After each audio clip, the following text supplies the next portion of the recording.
இந்த காவிரி நீர் பிரச்சனையே வந்தது 1974 தான். மறு ஒப்பந்தம் செய்கிற போது தான் இந்த பிரச்சனை. அந்த காலத்திலிருந்து இதுவரை தொடர்ந்து வழக்கு போடுவது, நேரடியாக பேசுவது, 3 முறை நேரடியாக சென்று பேசி வழக்கு போட்டு நடுவர் ஒன்று அமைத்து அதற்கான தீர்ப்பை உண்டாக்கி திருப்பி வந்து குடிநீருக்காக என்றவர்கள் மாற்றி அமைத்து தொடர்ந்து திராவிட முன்னேற்ற கழகம் அந்த நடவடிக்கை எடுத்துக்கொண்டு வருகிறது. உங்களுக்கு தெரியும், நீங்கள் உடனடியாக துரோகம் பண்ணிட்டுலாம் நாங்கள் விவசாயிகிட்ட போக முடியாது. விவசாயம் எந்த கட்சியும் காவிரி நீர் பிரச்சனையிலே தவறு செய்ய முடியாது.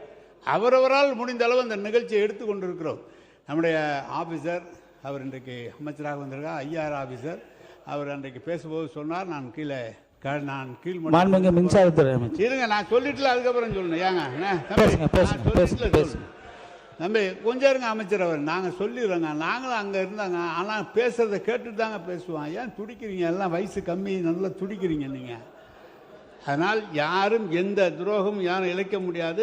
ஒவ்வொரு முதலமைச்சரும் அதுக்காக நடவடிக்கை எடுத்திருக்கிறார்கள். எனவே அந்த துரோகம் என்ற வார்த்தையை எடுத்து விட வேண்டும் என்று கேட்டுக்கொள்கிறேன். பேரவை துணைத் தலைவர் அவர்களே, அதாவது பொதுவாக சொன்னது என்னன்னா, 71 காலத்திலேருந்து இந்த காவேரி கடந்து வந்த காலத்தை பார்த்துருக்கோம். 70களில் வழக்கு தொடுக்கப்பட்டது. அப்போது இருந்த ஐயா மூப்பனார் அவர்கள் மற்றும் விவசாய சங்கங்கள் எல்லாம் சேர்ந்து வழக்கு தொடுக்கப்பட்டது. அதுக்கப்புறம் அந்த வழக்கு ஏன் வாபஸ் பெறப்பட்டது, யார் சொல்லி வாபஸ் பெற்றார்கள், 74ல் எதற்காக அந்த அக்ரிமெண்ட்டை புதுப்பிக்கல, அப்புறம் அப்போ வந்த கச்சத்தீவு, இப்படி நிறைய பேசிட்டே வந்தோம்னா அதை சொல்லி தான் துரோகம் சொல்றாங்க. ஒரு சில வார்த்தைகளை கேட்டாலே இன்னைக்கு எதிர்கட்சியினர் உடனே அவை குறிப்பெல்லாம் நீக்க வேண்டிய அவசியம் இல்லை. ஏன்னா என்றால் இப்ப ஊழல்னு சொன்னா வர்றாங்க, நீங்க எல்லாம் ஊழல் செய்யலான்னு சொன்னா தான் மக்களே முன்வரிசைக்கு வர்றாங்க. நீங்க ஊழல் செய்யலான்னு சொன்னா தான் மக்களே எனக்கு முன்வரிசை வருவாங்க. அந்த மாதிரி இருக்கு. இன்னொரு தாழ்மையான வேண்டுகோள், நிறைய பேர் பொதுமக்கள் என்கிட்ட சொன்னதான், அதாவது எதிர்கட்சியினர் இந்த மாதிரி பெரிய அளவுல முன்வரிசைக்கு வரப்ப நீங்க பேசுறது மட்டும் தான் தெரியுது லைவ்ல. அவங்க பார்க்க வேண்டிய அவசியம் இருக்கு. அவங்களையும் சேர்த்து காட்டுங்கன்னு சொல்றாங்க.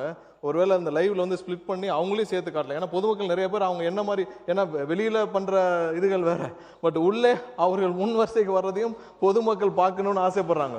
ஏன்னா சட்டசபையில் எவ்வளவு தூரம் அநாகரிகமா நடந்துக்கிறாங்களோ அதையும் பார்க்கணும்னு ஆசைப்படுறாங்க. அதற்கும் சேர்த்து நீங்க லைவ்ல அவங்களையும் சேர்த்து காட்டணும்னு ஆசைப்படுறோம். எல்லாவற்றையும் நீக்க வேண்டிய அவசியம் சட்டசபையில மாண்பை வாய்ப்பு தரோம். நடுவுல கத்துறது, நடுவுல பேசி முடிச்சுக்கிட்டோம், அவர் பேசி முடிச்சுக்கிட்டோம், முதல்வர் பேசுறப்ப குறுக்கிடுறது, இதெல்லாம் தேவையில்லாத விஷயங்கள். எது குறித்து பேசுவோம் அது பேசுவோம். எல்லாவற்றையும் நீக்க வேண்டிய அவசியம் இல்லை. அதை ஆய்வுக்கு எடுத்துக்கலாம்.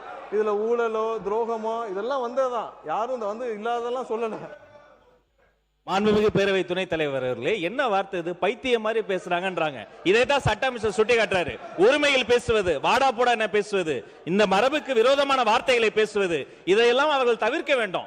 இந்த சைடு கண்ட்ரோல் பண்றதுக்கு வெற்றி தலைவர்களுடைய ஒரே ஒரு கடைக்கன் பார்வை போதும். ஆனா எல்லாரும் கேட்டுக்கொள்ளுங்க, நேரலை கொடுத்துக்கிட்டு இருக்கோம். என்ன வார்த்தை அது? சபைக்கு இல்ல இதை ஏற்றுக்கொள்ள முடியாது, தவறான வார்த்தை. இப்ப அடிக்கிறதுக்கு பாஞ்சு வராரு, கையை வாங்கிட்டு வராரு. இவர் மீது நீங்க தகுந்த நடவடிக்கை எடுக்கணும் என்பதை நான் கேட்டுக்கொள்கிறேன்.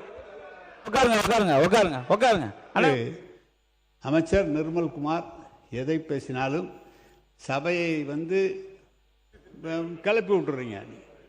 அவரு நான் அமைச்சர் இன்றைக்கு மாண்புமிகு அமைச்சர் ஆனந்த் அவர்கள் இருக்கிறார்கள். அவர்கள் பேசுவதோ அல்லது அதிகாரியோ நம்முடைய இருங்க, நான் சொல்லிடுறேன். நான் சொன்ன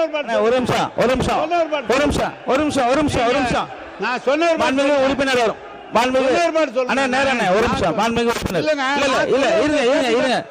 நான் சொல்றேன், இருங்க. எல்லாரும் இருக்கிறாங்க. ஆனா நீங்க மட்டும் ஏன் அப்படி குரோதமாக பேசுறீங்க? இருங்க வரேன்.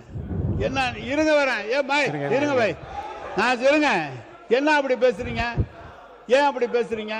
சட்டம் இருங்க. நீங்க நான் அப்புறம் ஏதாவது சொன்னா வருத்தப்படுவீங்க. இருங்க, ஒண்ணு சொல்லிட்டு இருப்ப காமிக்கிறீங்க. மாண்பு உறுப்பினர் கே நேரு அவர்கள், மாண்பு உறுப்பினர் இருங்க இருங்க மாண்பு உறுப்பினர் கே நேரு அவர்களுக்கு உட்காருங்க. மாண்பு ஒவ்வொருத்தரும் நான் வரேன். கொஞ்சம் இருங்க. மாண்பு சட்டத்துறை அமைச்சர் இருங்க, நீங்க விளக்கமா பேசுங்க, பதில் சொல்லுங்க. மாண்புமிகு பேரவைத் தலைவர் அவர்களே, கேட்டுதான் யாரும் எதுவும் குதர்க்கமாலாம் பேசுறதில்ல. அதாவது ஒரு சில வார்த்தைகள் முதல்வர் பேசும்போது குறுக்கிடுறதும், இல்ல பொதுச் செயலாளர் இல்ல நீர்வள பாசனத்துறை நம்ம அமைச்சர் பேசுறப்ப குறுக்கிடுறதும், அங்கிருந்து தேவையில்லாத கமெண்ட் பாஸ் பண்றோம்.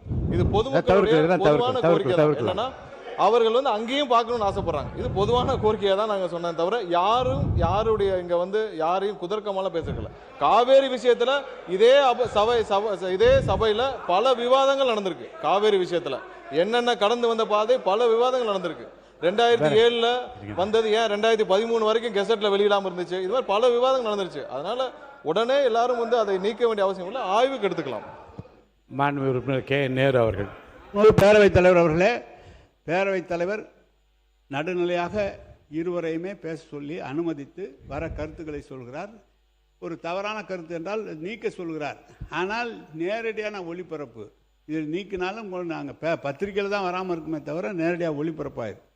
எங்களுடைய முகத்தை காண்பிக்கவில்லை என்றெல்லாம் இந்த சட்டமன்றத்தில் எவ்வளவோ நிகழ்ச்சிகளை நாங்கள் பார்த்திருக்கிறோம், எவ்வளவோ காரசாரமான விவாதங்களை நடத்தியிருக்கிறோம். ஆனால் திறந்தாழ்ந்து என்றைக்கும் போனதில்லை. நீங்கள் மக்கள் பார்த்து கொள்ளட்டும். யார் இங்கேயும் காமிங்க அங்கேயும் காமிங்க, மக்கள் தீர்ப்பு சொன்னால் நாங்கள் ஏற்றுக்கிறோம். ஆனால் அமைச்சர் நீங்கள் வந்து தயவுசெய்து சொல்கிறேன், நீங்கள் வந்து எதோ அநாகரிகமானலாம் பேசாதீங்க, அதெல்லாம் பேசாதீங்க, அதெல்லாம் சரியாக இருக்காது. சொல்லுங்கள் அநாகரிகம். அது அவை முன்னவர் வரேன், நான் வரேன். மாண்புமிகு பேரவை தலைவர் அவர்களே, அதுபோன்ற வார்த்தையில் பேசவில்லை என்று அவர் சொல்லியிருக்கிறார். அதே போல் நிறைவாக இருங்க சொல்றாருப்போம். ஆகவே அவர் சொன்னது ஒன்றே ஒன்றுதான், அந்த பகுதியிலும் காட்டுங்கள் மக்கள் பார்க்கட்டும்னு தான் சொன்னார், தவிர வேற ஒன்றும் இல்லை. தயவு கூர்ந்து ஆகவே மாண்புமிகு உங்களை பார்க்குறேங்க, மாண்புமிகு நம்முடைய எதிர்க்கட்சி துணைத் தலைவர் அவர்கள் இங்கே பேசுகிற போது சொன்னார்கள் காவிரி நீர் பிரச்சனை பற்றி. காவிரி நீர் பிரச்சனையை பொறுத்தவரையிலும் அரசும் அங்கே இருக்கிற விவசாய சங்கத்தினுடைய தலைவர் அவரும் இருவரும் சேர்ந்துதான் வழக்கு முதலே போட்டார்கள். ஆனால் தமிழக அரசு அன்றைக்கு உங்கள் ஆட்சியில் இருக்கின்ற போது அதை வாபஸ் பெற்றீர்கள். அதுக்கு பிறகு புரட்சி தலைவர் சொல்லிடுங்க புரட்சி தலைவி வழக்கு புரட்சி தலைவி அம்மா பொறுப்பேற்றதற்கு பிறகு 89 அம்மா புரட்சி தலைவி தான் சொன்னேன், இல்லைங்க சொல்லிடுறேன். அம்மா அவர்கள் பொறுப்பிலே வந்ததற்கு பிறகு அந்த வழக்கை தொடரலாம் என்று அரசின் சார்பாக அல்ல, கட்சியின் சார்பாகவே அந்த வழக்கை தொடர்ந்து அதற்கு பிறகு அரசின் சார்பாக வந்து சேர்க்கப்பட்டிருக்கிறது. ஆகவே அம்மாவை பொறுத்தவரையில் அன்றைக்கு எடுக்கப்பட்டிருக்கிற நடவடிக்கை பேச்சுவார்த்தையின் மூலமாக என்றைக்கும் நிறைவேறாது. ஆனால் வழக்கு மன்றத்தின் மூலமாக அது வெற்றி காண்பேன் என்று சூழலை ஏற்று வெற்றி கண்டவர் நம்முடைய புரட்சித் தலைவர் அம்மா என்பதை நான் இந்த நேரத்தில் தெரிவித்துக் கொள்கிறேன். மாண்புமிகு உறுப்பினர் கே நேரு அவர்கள். இந்த சட்டமன்றத்தில் மாண்புமிகு பேரவைத் தலைவர் அவர்களே, இந்த சட்டமன்றத்தில் ஏன் வழக்கு வாபஸ் பெறப்பட்டது என்பதெல்லாம் பல விளக்கமாக முதலமைச்சர்களே பேசியிருக்கிறார்கள். பிரதமர் ஒரு கூப்பிட்டு இது நான் சமாதானப்படுத்துகிறேன், நீங்கள் இது மாதிரி செய்யுங்கள் என்று சொல்கிற போது பிரதமர் பேச்சை கேட்க வேண்டிய நிலை. அதற்கப்புறம் தான் நீதிமன்றத்துக்கு போனோம். இதெல்லாம் விளக்கம் சொல்லப்பட்டிருக்கிறது. ஏதோ வேண்டுமென்று நாங்கள் எப்படி அந்த காவிரி பகுதியிலே பிறந்து காவிரி பகுதியிலே வளர்ந்து விவசாயிகளாக இருக்கிற நாங்கள் எப்படி காவிரியை விட்டு கொடுப்போம்? விட்டு கொடுப்பதற்கு வாய்ப்பே கிடையாது. எனவே வாபஸ் பெறப்பட்டது இது என்று சொல்வது என்பது மாண்பு பிரதமர் சொல்கிறார். பிரதமர் ஒரு வார்த்தை சொல்கிற போது மாண்பு முதலமைச்சர் எப்படியாவது சுமூகமான ஒரு நிலை ஏற்பட வேண்டும் என்ற எண்ணத்தில் தான் அது செய்யப்பட்டது தவிர அதற்காக நாங்கள் வேண்டுமென்றே செய்யப்பட்டதெல்லாம் என்று இல்லை. மாண்புமிகு அவை முன்னவர். பேரவைத் தலைவர் அவர்களே, பிரதமர் எங்களை அழைத்து பேசினார்கள், ஆகவே நாம் வாபஸ் பெற்றோம் சொன்னார்கள், அதற்கு நன்றி. மாண்புமிகு சட்டத்துறை அமைச்சர் முடிங்க. மாண்புமிகு பேரவைத் தலைவர்களே, இவ்வளவு காலமாக வைக்கப்பட்ட குற்றச்சாட்டு என்னன்னா, ஒருதலை பட்சமாக பிரதமர் சொல்லி ஒரு முடிவை எடுத்திருக்கிறார். அன்று இருக்கிற ஒன்றிய அரசுக்கு சாதகமா எடுத்தார்னு சொல்றதான் குற்றச்சாட்டு. அதான் குற்றச்சாட்டு. அதனாலதான் அந்த காலகட்டத்தில் அந்த வழக்கு 2007 வரை நமக்கு கொண்டு வந்து வர்றதுக்கு இத்தனை 40 வருட டிலேயே வந்து இந்த அன்னைக்கு வாக்கு பாஸ் வாங்கினால தான். அதுக்கப்புறம் 83 புரட்சி தலைவர் கொண்டு வந்து அந்த வழக்கை திரும்பவும் பதிவு செய்தார். அதுக்கப்புறம் அம்மா வந்து முடிச்சு வச்சாங்க. 2013 வரை எவ்வளவு போராடி அந்த கெசட்டை வெளியிட வச்சாங்க. 2018 வந்த தீர்ப்பு எப்படி வந்துச்சு எல்லாமே தெரியும். இது ஒரு விஷயத்தை ஒத்துக்கொண்டதற்கு மிக்க நன்றி.